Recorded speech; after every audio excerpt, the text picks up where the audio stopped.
शिवसेना ठाकरे गुट की ओर से मुंबई में 5 अक्टूबर को बेरोजगार युवाओं के लिए नौकरी मेला का आयोजन किया गया। ठाकरे गुट के विधायक अनिल परब ने मुंबई में पत्रकार परिषद लेकर इसकी जानकारी दी। साथ ही परब ने अन्य विषय पर भी अपनी प्रतिक्रिया व्यक्त की। वहीं गृह मंत्री अमित शाह पर भी उन्होंने गंभीर आरोप लगाए हैं। गेल्या 2.5 वर्षामध्ये महाराष्ट्र सरकारने या महाराष्ट्रातले बरेचसे उद्योग हे गुजरातला पाठवले।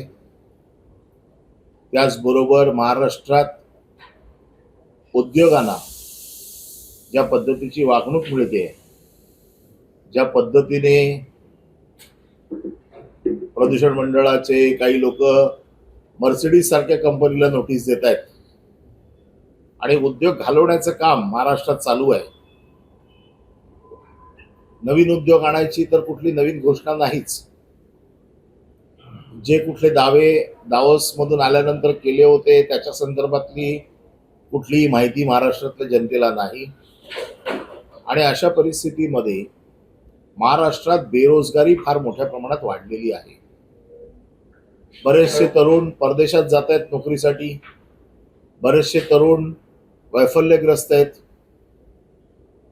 आणि म्हणून अशा वेळेला या महाराष्ट्रातल्या तरुणांना, मुंबईतल्या विशेषतः पदवीधरांना, मी पदवीधर मतदारसंघातून निवडून येताना एक वचन केलं होतं की शिवसेना तुमच्या पाठीशी उभी आहे आणि मी पदवीधर मतदारसंघातून निवडून आलो तर आपल्याला नोकरी मिळवून देण्यासाठी मी अवश्य प्रयत्न करीन।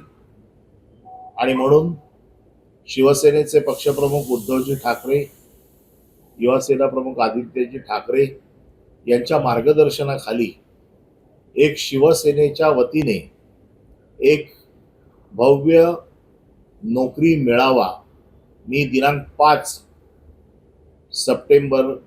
ऑक्टोबरला आयोजित केलेला आहे।